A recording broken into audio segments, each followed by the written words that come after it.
حضرت عبداللہ ابن مبارک وہ حج کے لیے نکلے تھے.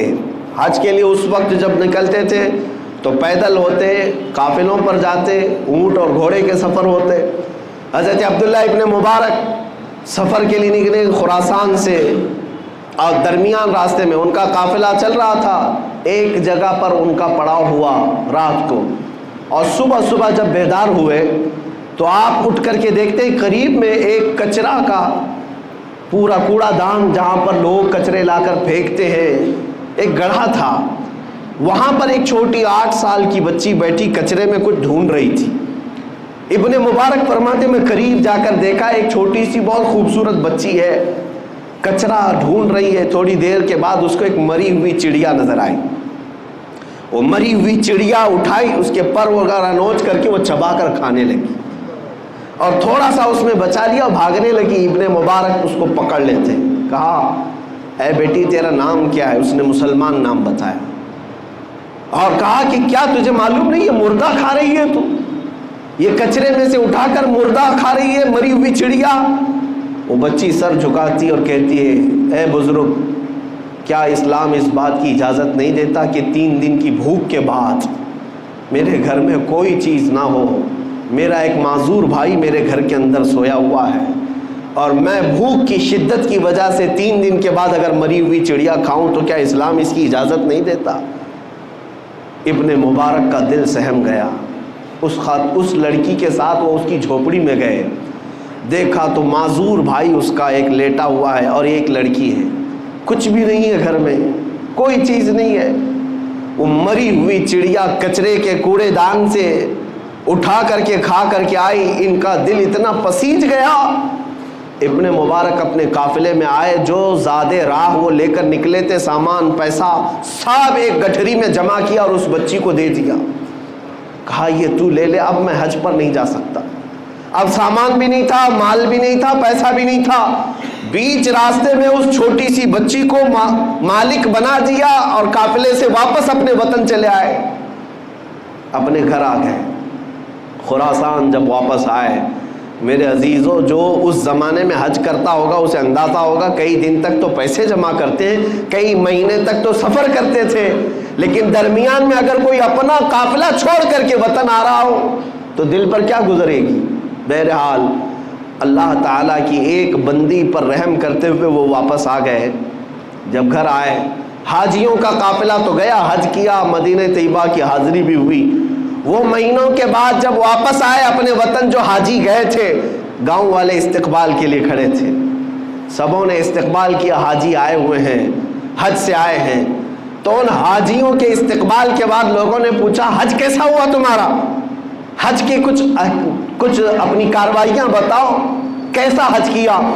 وہ جو حاجی گئے تھے وہ کہنے لگے کیا کہنا ہمارے حج کا, عرفات میں تو ہم عبداللہ ابن مبارک کے ساتھ دعا کر رہے تھے, مزدلفہ میں عبداللہ ابن مبارک نے ہماری امامت کی ہے, کنکریاں ہم نے ان کے ساتھ ماری ہے, بارگاہ مصطفیٰ صلی اللہ علیہ وسلم میں جب ہماری حاضری ہوئی عبداللہ ابن مبارک جیسا امام ہمارے ساتھ تھا, تو حاضری کا کیا کہنا.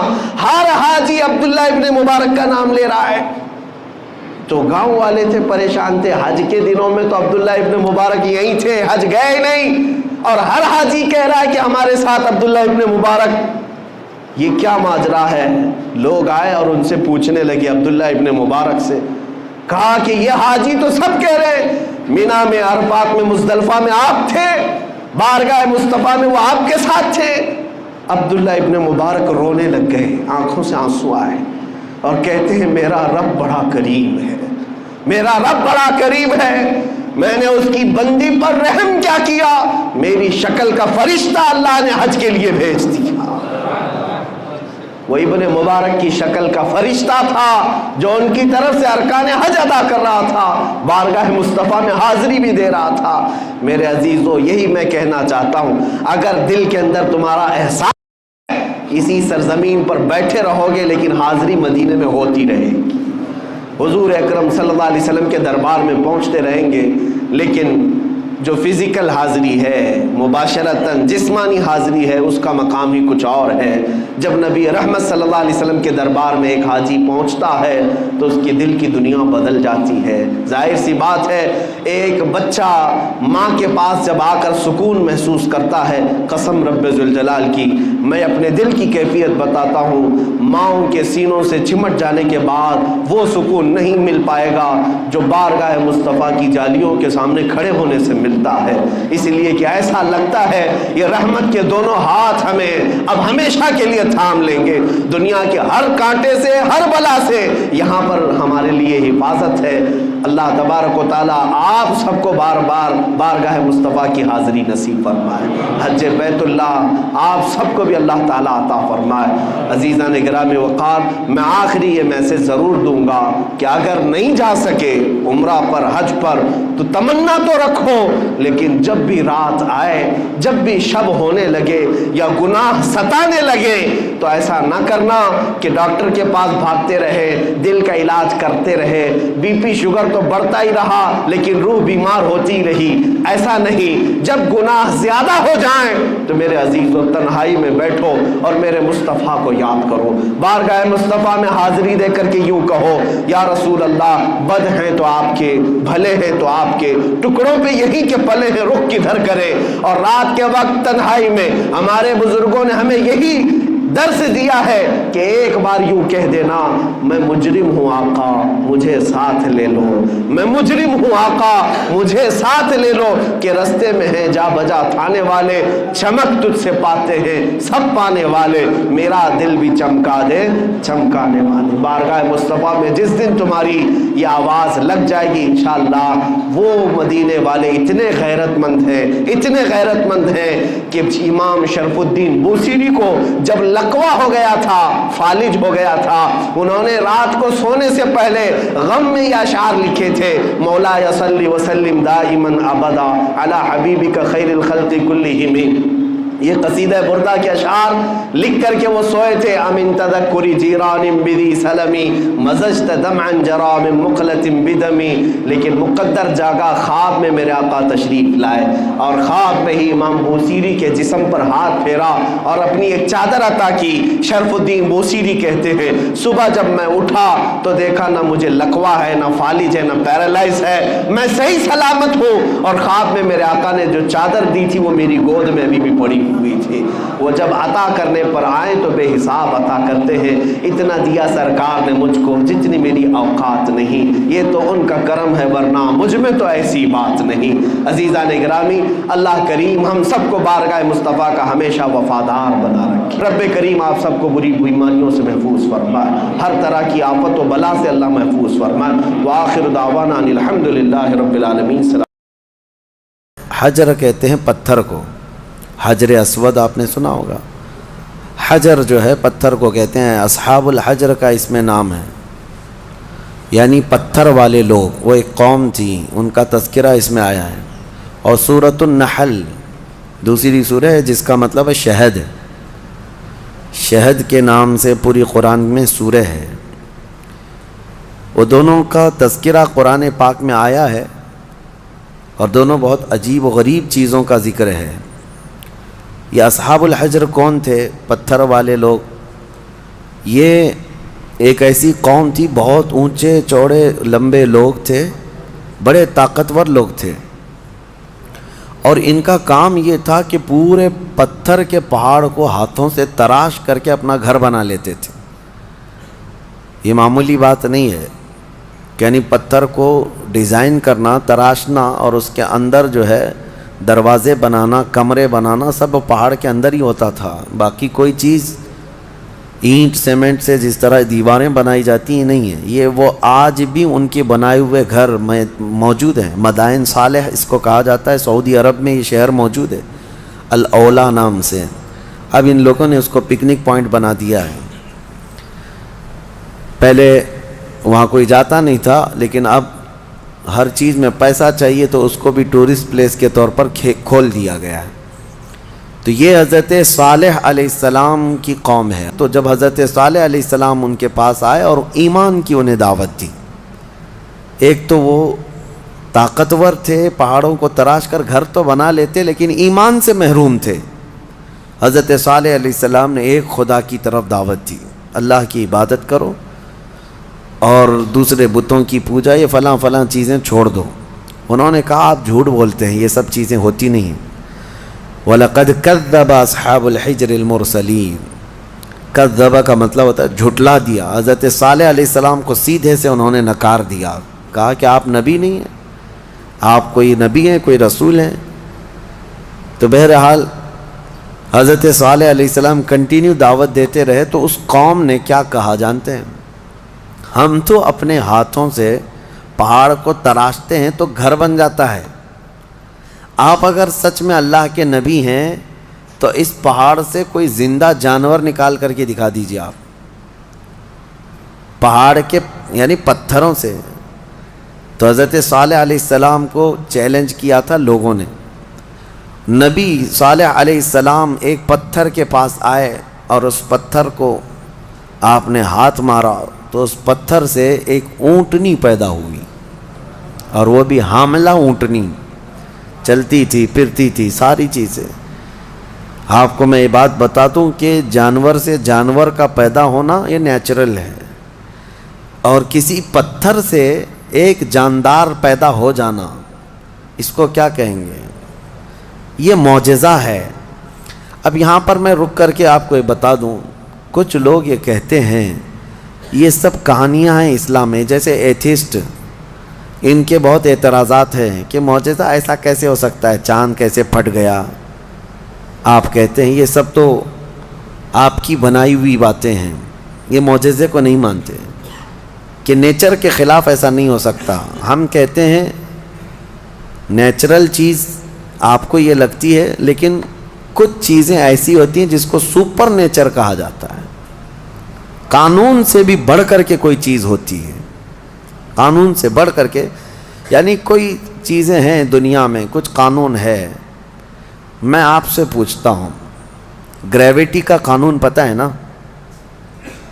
اکثر سارے بچے جو پڑھے لکھے ہیں وہ جانتے ہیں گریویٹی, یہ لا آف گریویٹی جس کو کہتے ہیں, کوئی بھی چیز اوپر جائے گی تو زمین کی طرف نیچے گر جائے گی. ہاں, ایک چھوٹی سی بھی چیز, ابھی اس کو میں انگوٹھی کو ادھر چھوڑوں تو کیا یہ رکھی کھڑی رہے گی؟ قانون کیا ہے گریویٹی کا؟ جو لا آف گریویٹی, ہر چیز زمین اس کو کھینچتی ہے, کشش ثقل اس کو کہتے ہیں, ہر وزنی چیز کو زمین اپنی طرف کھینچ لیتی. یہ قانون ہے, لا آف گریویٹی ہے.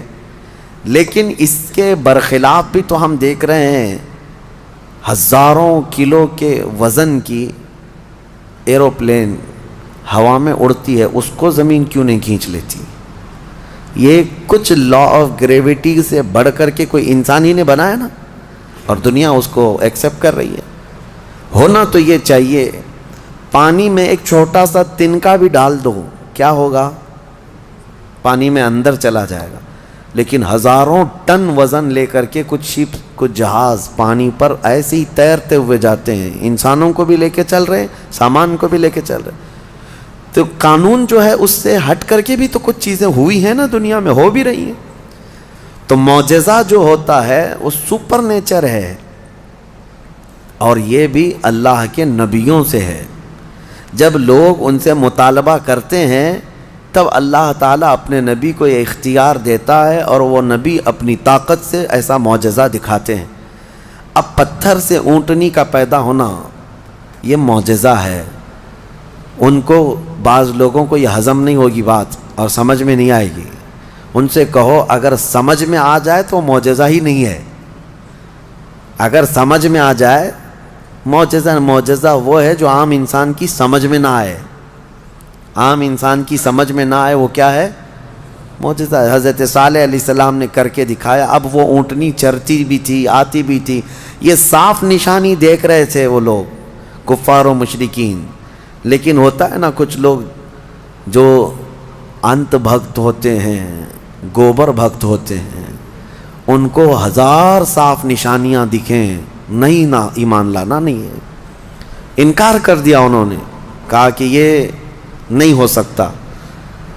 تو حضرت صالح علیہ السلام کی اونٹنی چرتی تو رہی, اور اس کے بعد ہوا یہ کہ وہ جو گاؤں کا تالاب تھا جب وہ اونٹنی اس میں پانی پینے جاتی تو پورا پانی پی جاتی. تو اب ان کو ڈر لگنے لگا کہ ہمارے مویشی ہمارے جانور کہاں پانی پئیں گے, تو وہ دشمنی کر بیٹھے اللہ کی اونٹنی سے. اس کو ناقۃ اللہ کہا ہے قرآن میں, ناقۃ اللہ, اللہ کی اونٹنی ہے. تو اب پھر اس کی دشمنی کرنے لگے. حضرت صالح علیہ السلام نے ڈرایا, یہ اللہ کی نشانی ہے, اس کے ساتھ چھیڑ چھاڑ کرو گے تو اللہ کا عذاب آئے گا, اس اونٹنی کو کچھ نہ کرنا. ہاں پانی کی ضرورت ہے, میں باری لگا دیتا ہوں, ایک دن یہ اونٹنی پانی پیے گی, ایک دن تمہارے جانور پانی پئیں گے.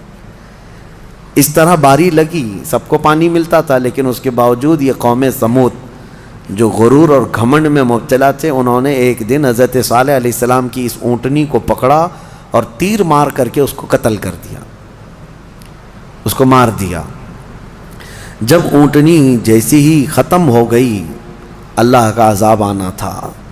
وہ کیا کہتے تھے پتہ ہے, ہمیں پتہ ہے عذابات کا آپ جو ڈر سناتے ہیں, اگر نوح علیہ السلام کی قوم پر جیسے عذاب آیا تھا, کیا آیا تھا؟ طوفان, پانی بھر گیا تھا.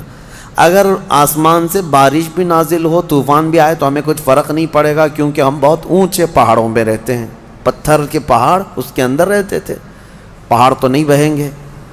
دوسری چیز, اگر لوط علیہ السلام کی قوم پر جیسے عذاب آیا پتھر برسنے کا, اگر وہ بھی آ جائے تب بھی ہمارے پہاڑوں جیسے گھروں پر کچھ بھی اثر نہیں ہوگا. کون سا عذاب؟ اگر بہت تیز ہوائیں بھی آئیں تو پہاڑوں کو اٹھا کے تو نہیں لے جا سکتی. یہ پورا ایک ایک پہاڑ 2000-3000 فٹ اونچے پہاڑ ہیں. آج بھی جا کے دیکھ سکتے ہیں آپ, اتنے اونچے اونچے پہاڑوں کو تراش دیتے تھے اور گھر بنا کر اس میں رہتی, کہ ہوائیں بھی اس کو نہیں اڑا سکتی. تو طوفان کا عذاب, پتھر کی بارش کا عذاب, یا پھر ہواؤں کا عذاب کیا آئے گا؟ وہ چیلنج کرتے تھے حضرت صالح علیہ السلام کو. حضرت صالح علیہ السلام نے اللہ کی بارگاہ میں عرض کی کہ مولا, میں نے جو دعوت دینی تھی ان کو دے دی اور یہ سرکشی پر اتر آئے ہیں. تو اللہ تعالیٰ نے عذاب جو بھیجا وہ کیسا عذاب تھا؟ فَأَخَذَتْهُمُ الصَّيْحَةُ. یہاں اللہ تعالیٰ فرماتا ہے صیحہ ایک لفظ ہے قرآن میں, چیخ کا عذاب, چیخ کا عذاب. میں آپ کو ابھی بتاتا ہوں قرآن سے کیا کیا چیزیں ثابت ہیں. معجزے کو آج سائنس کے اعتبار سے میں منواتا ہوں آپ کو. جیسے ابھی میں نے کہا کچھ قانون ایسے ہیں جو سپر نیچر ہے, قانون سے جو عام ہیں اس سے بڑھ کر کے. اب چیخ کا جو عذاب ہے, چیخ کس کی چیخ تھی؟ حضرت جبرائیل علیہ السلام آئے زمین پر, انہوں نے ایک چیخ ماری, آواز نکالی. اب فرشتے کی آواز میں کیا طاقت تھی واللہ عالم. وہ آواز جب پھیلتی گئی تو اتنی تیز آواز تھی کہ یہ اپنے گھروں میں, پہاڑوں جیسے پتھروں کے گھروں میں جہاں تھے, اس آواز کی وجہ سے ان کا بھیجا نکل کر کے کانوں سے باہر آ گیا, اور وہ جہاں تھے وہیں پڑے کے رہ گئے. آواز کو برداشت نہیں کر سکتا آدمی. اب میں آپ کو بتاؤں, دنیا چیخ کے عذاب کو دیکھ چکی ہے, تبھی جا کر کے یہ بم والی جو آج کیفیت ہے, کئی جگہوں پر جو بارود بم وغیرہ جو بنائے گئے, اس میں ہوتا کیا ہے؟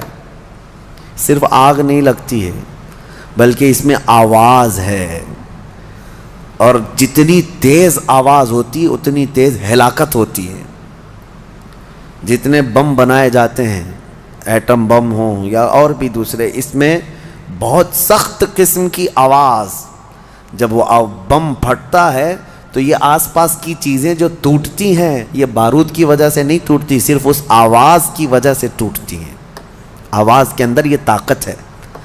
کبھی آپ ڈی جے کو بجتے ہوئے دیکھتے ہوں گے, جب بہت تیز ساؤنڈ ڈی جے والے لگاتے ہیں تو ہمارے گھر کی کھڑکیاں ہلنے لگ جاتی ہیں. آپ محسوس کرنا, کبھی آپ کے گھروں کے سامنے سے اگر کوئی ڈی جے جانے لگ جائے تو گھر کے برتن بھی ہلنے لگ جائیں گے. ان کو کون ہلا رہا ہے؟ برتنوں کو کون ہلا رہا ہے؟ کھڑکیوں کو کون ہلا رہا ہے؟ آواز میں اتنی طاقت ہے. یہ تو ڈی جے بہت شارٹ قسم کی آواز ہے جس کو آج آپ سن سکتے ہیں, لیکن جو بم کی آواز ہے اس کو آپ کے کان نہیں سن سکتے. اور یہ دنیا کی بنائی ہوئی آوازیں ہیں, اس سے کئی ہزار گنا زیادہ ایک فرشتے کی آواز میں طاقت ہے. جب وہ آواز آئی ہوگی تو پھر انسانوں کا کیا حشر ہوا ہوگا. تو صرف چیخ کی وجہ سے وہ پوری قوم ہلاک ہو گئی, سب اپنے گھروں میں پڑے رہ گئے, وہ عذاب الہی کے شکار ہو گئے. یہ ان کا ذکر اس سورے میں آیا ہے. ان کو اصحاب الحجر کہا گیا ہے. یہ پتھر والی قوم ہے. اے گھمنڈ میں مبتلا لوگوں, آج تمہیں اگر ایسا لگتا ہو کہ میرے پاس بہت کچھ ہے اور میں بچ جاؤں گا, تو اصحاب الحجر نہیں بچ سکے. وہ اپنے پہاڑ جیسے گھروں کے اندر مردہ پڑے رہ گئے. صبح جا کر کے دیکھا گیا تو سب کی لاشیں بدبو میں سڑ رہی تھیں. صرف اس چیخ کے عذاب میں سب مبتلا ہو گئے, پوری قوم ہلاک ہوئی. اب آپ اندازہ کریں, قیامت بھی جو قائم ہونی ہے نا, وہ بھی آواز پہ ہی قائم ہونی ہے.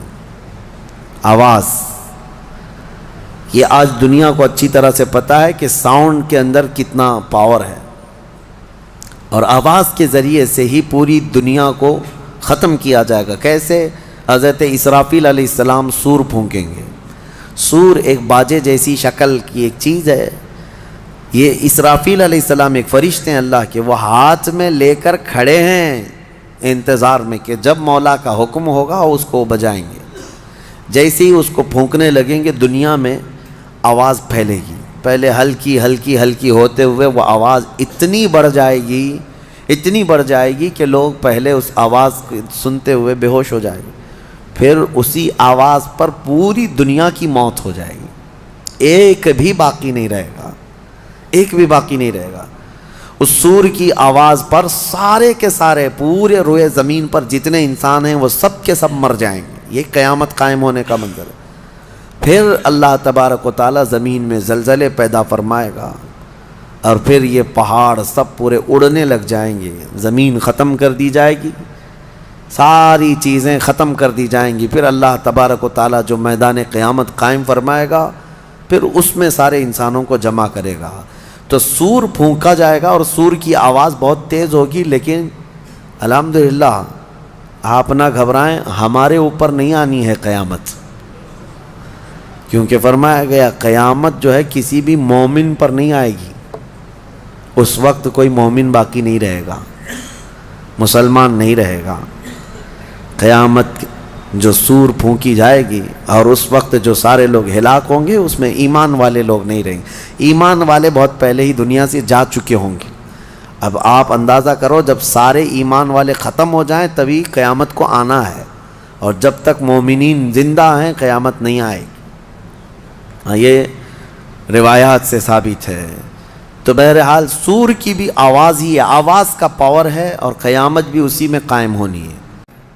سورہ نحل شہد کا ذکر آیا ہے. اللہ تعالیٰ فرماتا ہے اللہ کی نشانیوں میں سے ہے یہ بھی, یخرج من بطونہا شراب مختلف الوانہ فیہ شفاء للناس. شہد کی مکھی کا ذکر ہے کہ اللہ تبارک و تعالیٰ اس کے منہ سے ایک ایسے رس کو نکالتا ہے جو دنیا کی سب سے میٹھی چیز ہے, اور اللہ فرماتا اس میں لوگوں کے لیے شفا ہے. کس میں؟ شہد میں. شہد میں شفا ہے, اس کی گارنٹی قرآن سے ہے. اللہ نے فرمایا الگ الگ رنگ کے پھولوں سے یہ مکھی چوس کر کے آتی ہے رس, اور اپنے چھتے میں لا کر چھوڑ دیتی ہے, اور اس کے بعد اس میں مٹھاس آتی ہے, اور غضب کی مٹھاس, اس کی مٹھاس کا مقابلہ کوئی نہیں کر سکتا. جو اوریجنل مٹھائی ہے وہ شہد ہے دنیا میں. باقی سب چیزوں کو چھوڑ دیں, سب بنی ہوئی ہیں, لیکن اوریجنل جو مٹھاس ہے وہ صرف شہد کی ہے. کہ مکھی جو ہے یہ عبرت کی چیز ہے, شہد کی مکھی. اللہ کرے کہ آپ کو کبھی ڈنک نہ مارے, کبھی ڈنک نہ مارے. اگر یہ مارتی ہے تو زہر چڑھتا ہے, جسم پھول جائے گا. چہرے پہ اگر کاٹ لے, کئی لوگوں کا اس میں انتقال بھی ہوا, موت بھی ہوتی ہے. اگر کئی مکھیاں مل کر کے کاٹ دیں آدمی کو شہد کی, آدمی مر سکتا ہے. زہر ہے, سمجھ میں نہیں آتا وہ زہریلی مکھی ہے. اور پھولوں کا جو رس چوستی ہے اس میں سے آپ بھی چوس کے لا کے اپنے گھر میں تھوک کے دیکھو. گلاب کو چوس لو, موگرے کو چوس لو, چمیلی کو چوس لو, اور اپنے گھر کے ایک کٹوری میں تھوک کے دیکھو, بدبو ہی آئے گی. اور پھولوں کا رس تو کڑوا ہی ہوتا ہے. لیکن وہ مکھی زہریلی خود بھی ہے اور چوستی کڑوے پھولوں کا رس ہے، اور لا کر کے چھتے میں جب ڈالتی ہے تو نہایت ہی شیریں، نہایت ہی میٹھی چیز۔ اب اللہ تبارک و تعالیٰ فرماتا ہے کون ہے جو اس میں مٹھاس پیدا کرتا ہے؟ کون ہے؟ اس کو مٹھاس پیدا کرنے والا کون ہے؟ وہ خالق کائنات ہے، جو پھولوں کو رنگ دیتا ہے اور شہد کی مکھی کے منہ میں مٹھاس دیتا ہے۔ اب اسی کو کہا گیا ہے، یہ عبرت کی چیز ہے۔ ویسے آپ کو میں یہ بات بھی بتا دوں، وہ ڈنک مارے تو زہریلی، لیکن تھوک دے اپنے چھتے میں تو وہ شفا والی غذا ہے۔ ایک ہی منہ سے دو چیزیں کیسے؟ اتنا زہر بھی ہے کہ کاٹے تو مر جائے، اور اتنا ہے کہ اپنے گھر میں چھوڑے تو بیماروں کو شفا بھی ہو جائے۔ ایک ہی مکھی کے اندر یہ دو چیزیں۔ اعلیٰ حضرت فاضل بریلوی رضی اللہ تعالیٰ عنہ کی یاد آتی ہے، آپ نے فرمایا گستاخان رسول کو، وہ فرماتے ہیں اعلیٰ حضرت ظالموں میں شہد کی مکھی کی طرح ہوں۔ اعلیٰ حضرت اپنے آپ کو کہتے ہیں میں شہد کی مکھی کی طرح ہوں، جس کی مٹھاس کا بھی جواب نہیں، جس کے ڈنک کا بھی جواب نہیں۔ وہ اپنوں کے لیے میٹھا رس دیتا ہے اور ظالموں کے لیے وہ ڈنک بھی مارتا ہے۔ اعلیٰ حضرت نے اپنے لیے مثال میں فرمایا شہد کی مکھی کی طرح۔ لیکن میں آپ کو ایک روایت یہ بھی بتاؤں، اس شہد کی مکھی کے اندر جو مٹھاس آتی ہے، اتنی مٹھاس کیسے؟ فرمایا کہ یہ جب پھولوں کا رس چوستی ہے تو پھولوں کا رس چوس کر اپنے گھر جانے تک یہ حضور پاک پر درود پڑتی ہے، اور اس درود کی برکت ہے حضور پاک صلی اللہ تعالیٰ علیہ وسلم کے کہ اس کے منہ میں مٹھاس پیدا ہوتی ہے۔ اللہ تعالیٰ ہمارے منہ میں مٹھاس پیدا فرمائے، زبان میں آپ کے اثر پیدا فرمائے۔ یہ دونوں چیزیں اللہ تعالیٰ نے عبرت کے طور پر فرمایا ہے۔ دو جانوروں کا ذکر ہے اور دونوں عبرت کے لیے ہے۔ اب ان لوگوں کو آج کے زمانے میں پتہ چل رہا ہوگا نا کہ دودھ کہاں سے نکلتا ہے۔ آج سرچ کر کے بتا رہے ہوں گے نا کہ دودھ کہاں سے نکلتا ہے، ڈائری والوں کو پوچھو یا اس کے جو ریسرچ اسکالرس ہیں ان سے پوچھیں۔ لیکن قرآن 1400 سال پہلے بغیر کسی سونوگرافی کے، بغیر کسی چیر پھاڑ کے جب بتا رہا ہے، تو آج بھی ان لوگوں کو عقل میں نہیں آتی بات کہ آخر یہ باتیں قرآن میں آئی کیسے؟ اس وقت نہ سائنس کا وجود، نہ کسی مشین کا وجود۔ تو محمد عربی صلی اللہ تعالیٰ علیہ وسلم کی زبان سے جو کلمات نکلے وہ ان کے اپنے نہیں ہیں، یہ خلاق کائنات کے کلمات ہیں۔ جس نے پوری کائنات کو پیدا کیا اسی نے یہ تمام چیزیں بیان کیا۔ آج ہی کے پارے میں ہم نے دو بہت اہم آیتیں تلاوت کی ہیں، وہ ہمارے لیے بہت ہی ہمت والی آیتیں ہیں۔ اللہ فرماتا انا نحن نزلنا الذکر وانا لہ لحافظون، بے شک ہم نے ہی قرآن کو اتارا ہے اور ہم ہی اس کی حفاظت کرنے والے ہیں۔ اللہ کا وعدہ ہے، یہ 26 لے کر کے جو بیٹھے ہوئے ہیں یہ پاکھنڈی مر جائیں گے، قرآن کا کچھ نہیں کر سکیں گے، کچھ نہیں کر سکیں گے۔ قرآن برسوں سے اسی طرح محفوظ ہے۔ اچھا ایک بات میں آپ کو بتا دوں، ایک جاہل بدتمیز قسم کا ایتھیسٹ اٹھا سوال کرتا ہے، کافی پہلے کی بات ہے، کہا کہ کہتے قرآن کو اللہ ہی حفاظت کرتا ہے، اللہ ہی حفاظت کرتا ہے۔ لے جا کر کے اس نے ہاتھ سے جلا دیا، کہا میں جلایا، قرآن تو بچا نہیں۔ یہ ایسی ہی پاگل ہے جیسے نمرود نے کیا تھا۔ حضرت ابراہیم علیہ السلام نے کیا کہا تھا نمرود سے؟ میں اس خدا کی عبادت کرتا ہوں جو موت بھی دیتا ہے، حیات بھی دیتا ہے۔ تو اس نے کیا کیا؟ جیل سے 2 قیدیوں کو نکالا اور ایک کو مار ڈالا اور ایک کو آزاد کیا، کہا میں بھی زندگی اور موت دیتا ہوں۔ یہ ایسی پاگل ایتھیسٹ ہے۔ اس نے قرآن کو جلا کر کے یا ختم کر کے کہا کہ یہ کہاں بچ سکا؟ نادانو، قرآن کا مطلب یہ اوراق نہیں ہے، یہ فنا ہے، یہ چیزیں ورق جو ہے یہ دنیا کی بنی ہوئی ہے۔ ہم اس ریولیشن کو مانتے ہیں جو قرآن نازل ہوا ہے، جو نفس مضمون ہے، وہ کبھی فنا نہیں ہوگا، وہ کبھی ختم نہیں ہوگا۔ وہ علم الہی ہے، وہ اللہ کی صفت ہے، وہ اللہ کی صفت ہے۔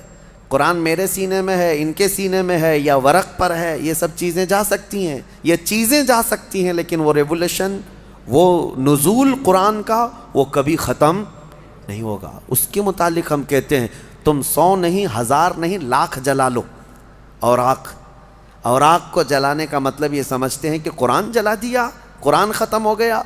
نہیں، قرآن کی حفاظت اللہ خود فرما رہا ہے. اللہ فرما رہا ہے یہ اپنے گھر دیکھ لیں، گھر نہیں بچا پا رہے ہیں، ان کا اپنا کوئی محفوظ نہیں رہ گیا ہے. اور یہ آج کی بات نہیں ہے میرے عزیزو، برسوں سے.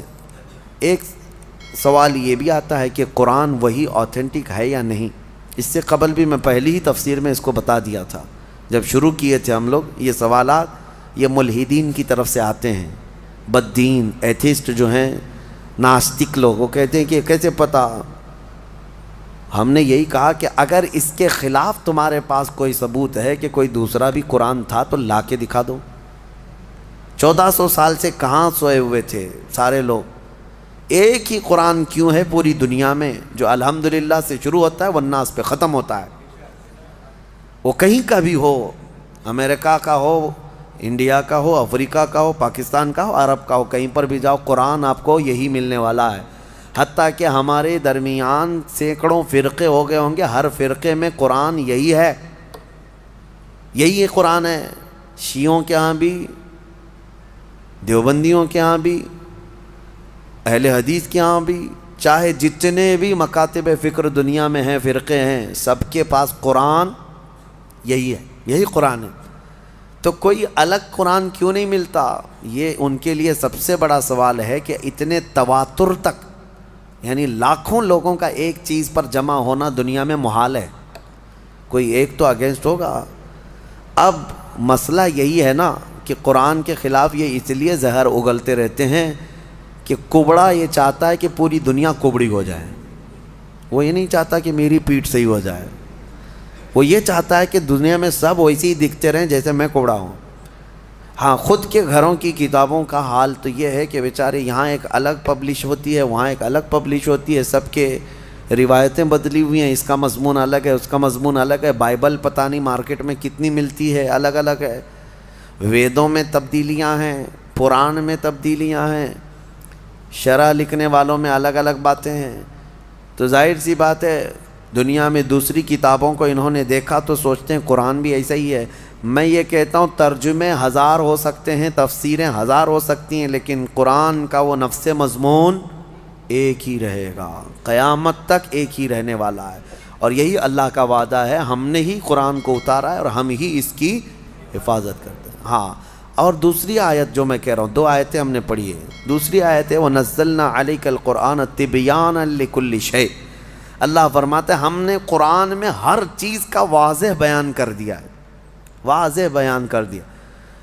میں تقریباً آج سے 10 سال پہلے کی بات ہوگی، تو 2012 وغیرہ میں ایک صاحب وہ پوچھنے لگے، وہ بڑے ماڈرن خیالات کے ہیں، تو انہوں نے کہا آپ کہہ رہے ہیں قرآن میں ہر چیز کا واضح بیان ہے، تو کیا پیٹرول کا بھی ذکر ہے قرآن میں؟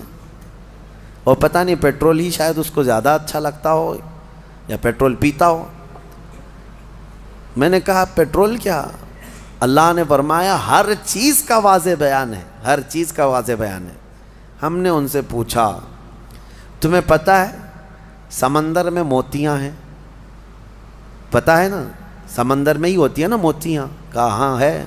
کہا جاؤ ڈوب کے لے کے آؤ.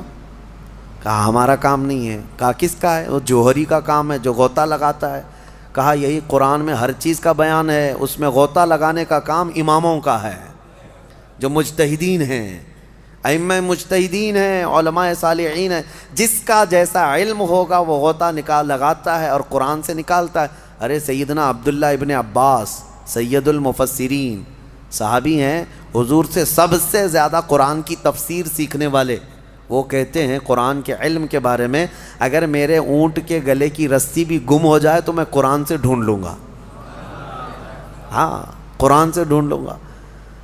تو یہ ہر چیز کا واضح بیان ہے، لیکن یہ اپنے اپنے ظرف کی بات ہے، اپنے اپنے علم کی بات ہے. ہمیں پتہ ہے سمندر میں بہت سارے خزانے ہیں، لیکن ہر ایک کا کام نہیں ہے کہ سمندر میں جا کے موتیاں لے آئے. ہاں، کچھ لوگ کوشش کر بھی لیں گے تو سیپیاں لا سکتے ہیں، سیپ لے لیں گے. موتیاں لانا اور وہ سب جانکار لوگوں کا، ماہرین کا کام ہوتا ہے. اسی طرح میرے عزیزو قرآن عظیم میں ہر چیز کا واضح بیان ہے. اس کا مطلب اب یہ بھی نہیں، ایک فرقہ نکلا ہے اہل قرآن، ابھی ایک فرقہ ہے، انٹرنیٹ پر کتنے فرقے آئیں گے پتہ نہیں، ابھی 72 تو بہت پہلے ہی ہو گئے جو جہنم میں جانے والے تھے، ابھی آ ہی رہے ہیں، اس کی شاخیں پہ شاخیں ہو رہی ہے۔ اہل قرآن اور اللہ کی پناہ یہ اکثر جو ہے نا پاکستان سے نکلتے ہیں۔ ایک اسی طرح کا فرقہ جس میں وہ یہ کہتے ہیں کسی بھی حدیث کی ضرورت نہیں، کسی بھی چیز کی ضرورت نہیں، ہمارے لیے قرآن کافی ہے۔ قرآن میں اللہ نے فرمایا نا ہر چیز کا واضح بیان کیا، تو اس آیت کی وجہ سے اب کسی دوسری چیز کی ضرورت نہیں، بس قرآن ہی کافی ہے، قرآن ہی کافی۔ وہ دنیا کو ایسا گمراہ کرتا ہے آدمی، ہاں بات کرنے نہیں دیتا علماء کو، لیکن وہ لوگوں پر اپنے لچھے دار باتوں سے حاوی ہونے کی کوشش کرتا ہے۔ ہر چیز کا بیان قرآن میں، ہر چیز کا بیان قرآن میں۔ کافی سال پہلے ہمارے استاد گرامی حضور محدث کبیر رحمۃ اللہ ادام اللہ اقبالہ، آپ نے فرمایا تھا کہ آپ کا ایک اہل قرآن سے کسی سے مباحثہ ہو رہا تھا، ہر چیز کا بیان قرآن میں، ہمارے لیے قرآن کافی ہے۔ تو حضرت نے اس سے کہا کہ تو ٹھیک ہے، کتا کھانا کہاں ہے، کیا ہے بتائیے، حلال ہے کیا حرام ہے؟ قرآن میں اس کا ذکر ہونا چاہیے، صاف صاف ذکر ہو، کتا کھانا کیا ہے۔ اگر حلال ہے تو پہلے تم کباب بنا کے کھاؤ، اور حرام ہے تو پھر قرآن سے دکھاؤ۔ نہیں تھا۔ کیا قرآن میں ہر جانور کا پرٹیکولر نام ہے؟ نہیں ہے، فارمولے بتائے گئے ہیں، اور قرآن کو سمجھنے کے لیے رسول پاک کی حدیث ضروری ہے، کیونکہ وہی نور ہے جو اس پر روشنی ڈالتا ہے۔ نبی پاک صلی اللہ علیہ وسلم کی حدیثوں کے بغیر قرآن کو سمجھنے کی کوشش کرو گے، پھر اٹکل پچھو مارتے رہ جاؤ گے، اس کا مطلب یہ ہو سکتا ہے، اس کا مطلب یہ ہو سکتا ہے۔ نبی پاک صلی اللہ تعالیٰ علیہ وسلم کی احادیث سے جس نے قرآن کو سمجھا وہ ہدایت پر ہے، وہ ہدایت پر ہے۔ ورنہ یہی انٹرنیٹ کے کیڑے جو ابھی نکلے ہوئے ہیں اپنا فرقہ بنائے، اور انہوں نے کیا کیا انکار کر دیا، معجزہ نہیں ہوتا، یہ تورات زبور انجیل کوئی کتاب ہی نہیں تھی، ہاں، اور سب سے افضل قوم جو تھی وہ بنی اسرائیل تھی، امت محمدیہ نہیں ہے۔ آیتوں کے ذریعے سے بہت کچھ توڑ مروڑ کر کے مانے۔ کہاں سے سمجھ رہا ہے؟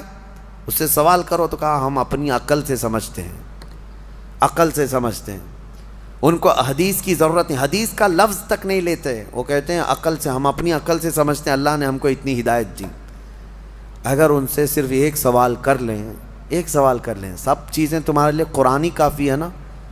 پہلی بات تو یہ بتاؤ کہ یہ قرآن تم تک آیا کیسے؟ کیا تمہاری عقل پہ ڈائریکٹ نازل ہو گیا، جبرائیل امین لا کر کے دے دیے؟ کہاں سے آیا قرآن؟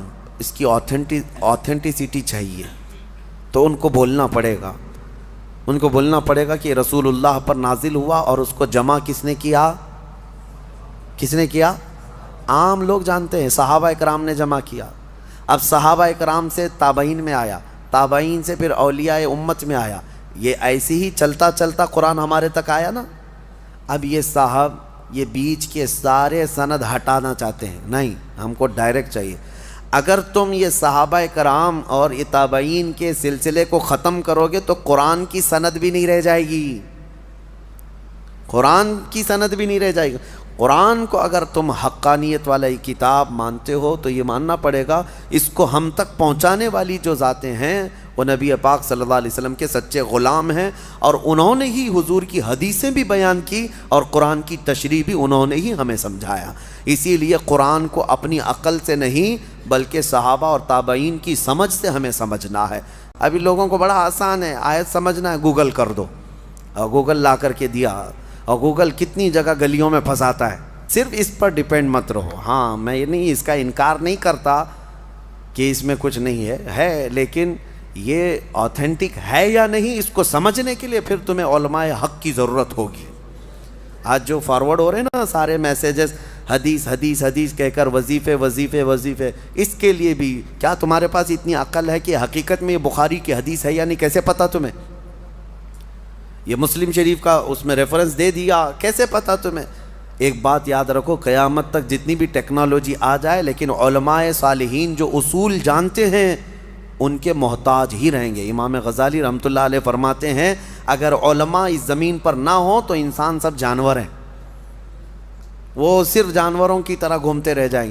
آپ کو حق اور باطل میں فرق کرنے کا طریقہ انٹرنیٹ سے نہیں معلوم پڑے گا, پھر تمہیں کسی کے ہاں جا کر کے سمجھنا ہی ہوگا. بہرحال اللہ تبارک و تعالی ہمیں قرآن سے ہدایت عطا فرمائے اور بد دین اور گمراہوں کی صحبت سے اللہ ہماری حفاظت فرمائے. جو اہل قرآن, جو نیچری فرقہ ہے, اللہ تعالیٰ اس سے آپ کی حفاظت فرمائے.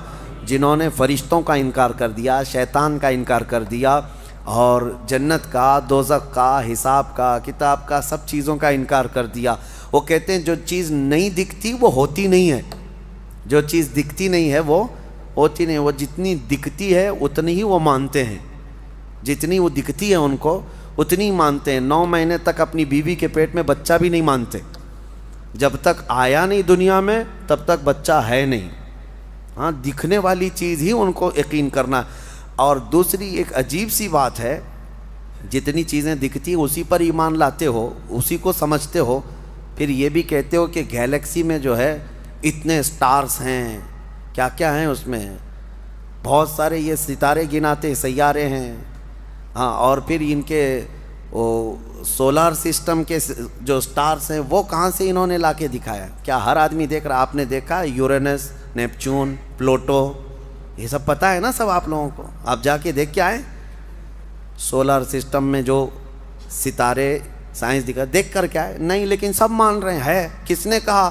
سائنسدانوں نے کہا. سائنسدانوں نے کہہ دیا کہ سولار سسٹم میں یورینس بھی ہے, نیپچون بھی ہے, پلوٹو بھی ہے, فلاں فلاں سٹارز ہیں. آپ آنکھ بند کر کے مان رہے ہیں. اور یہ تو اتنا یقین ہے کہ چاند میں جا کر کے آ گئے, وہ بھی مان رہے ہیں, چاند کی ساری چیزیں مان لیے. تم دنیا کو سائنسدانوں کے کہنے پر مان سکتے ہو, ہم اللہ کے حبیب کے کہنے پر جنت و دوزخ کیوں نہیں مانیں گے؟ یقیناً اس رسول نے ہمیں خبر دیا ہے, اس پر ہم ایمان لاتے ہیں, اور اللہ تعالی ہم سب کو غیب پر ایمان لانے والی جماعت میں ہی قبول فرمائے. کر رہا ہوں, ہم امن پسند ہیں, ملک سے محبت کرتے ہیں, مگر اگر ہمارے علماء کے ساتھ یہ زیادتی ہوگی تو برداشت نہیں کی جائے گی. جو حضرت مفتی سلمان اظہری صاحب کے ساتھ ہوا ہے, ہم سب ان کے ساتھ ہیں. ہر حال میں ساتھ ہیں, 1 منٹ ہر حال میں ان کے ساتھ ہیں. اور سنیے, انہوں نے اشارے کنائے میں جو بھی کچھ کہا, کوئی اتنا غلط نہیں کہا جس کو تم نے بنا لیا ہے. سنو, جو میں کہہ رہا ہوں میں اپنی بات کا ذمہ دار خود ہوں. سمجھ آ رہی نہیں آ رہی ہے؟ انہوں نے جو کچھ کہا تم نے بڑا اس کو گھما پھرا کے ایسے ویسے کر دیا, تم کو بڑی تکلیف ہوئی. انہوں نے کہا, اور جو تم کہتے رہتے ہو, یہ تمہارے جو لوگ کہتے رہتے ہیں صبح شام جو بیان بازی کرتے رہتے ہیں, اس میں دلی میں یہ کہا تھا کہ گولی مارو سالوں کو, اس کے ساتھ تم نے کیا کیا, اس کے ساتھ کیا کیا. یہ جو اور بکتے رہتے ہیں انہیں سمجھاؤ, انہیں لگام دو, انہیں سمجھاؤ, انہیں بننا, انہیں یہ بھی بتا دینا کہ تم ایسا بولنا نہیں جانتے جیسا الحمدللہ ہم بولنا جانتے ہیں. لبیک یا رسول اللہ. ہم الحمدللہ ہندوستان کے والے لوگ ہیں, بے شک, مانتے رہیں گے ہمیشہ, بے شک, مگر ہمارے آدمی کو چھوڑا جائے, بے شک, سلمان اظہری کو ریلیز کیا جائے, بے شک, سلمان اظہری کو چھوڑا جائے, بے شک, اور یہ بتایا جائے سلمان اظہری اکیلا نہیں ہے, سارے بریلوی مسلمان اس کے ساتھ ہیں. لبیک لبیک یا رسول اللہ. اب سائے سے بھی ڈرتے ہیں, چھپکلی سے بھی ڈرتے ہیں, کتوں سے بھی ڈرتے ہیں. اسی لیے تو کتے تمہیں ڈرا رہے ہیں. کیا اشارہ ہے؟ جب تک تم کتوں سے نہیں ڈرتے تھے, بہادر تھے, کتوں میں ہمت نہیں تھی تمہیں ڈرانے کی. جب سے تم گناہ کر کے بزدل ہوئے, چھوڑ دو رات میں گندی فلمیں دیکھنا, بستر پہ پاپ کی فلم دیکھنے کی بجائے مصلی پہ رو کے دیکھ, جیسے اصحاب کہف کے پیچھے کتا تم ہلا کے چلا تھا, اب بھی کتے تیرے پیچھے تم ہلاتے ہوئے نہیں. نعرہ تکبیر, نعرہ رسالت, نعرہ حیدری, مسلک اعلی حضرت. مراد آباد والوں, ہندوستان میں رہنے والے کتے بہادر نہیں ہوئے, تم بزدل ہو گئے. بزدلی سے نکلو, کتا پھر کتا ہے. میں کسی کو نہیں کہہ رہا ہوں, میں تو کتوں پہ بات کر رہا ہوں. امید ہے کہ مراد آباد کے کتے اگر پاس میں بیٹھ کے سن رہے ہیں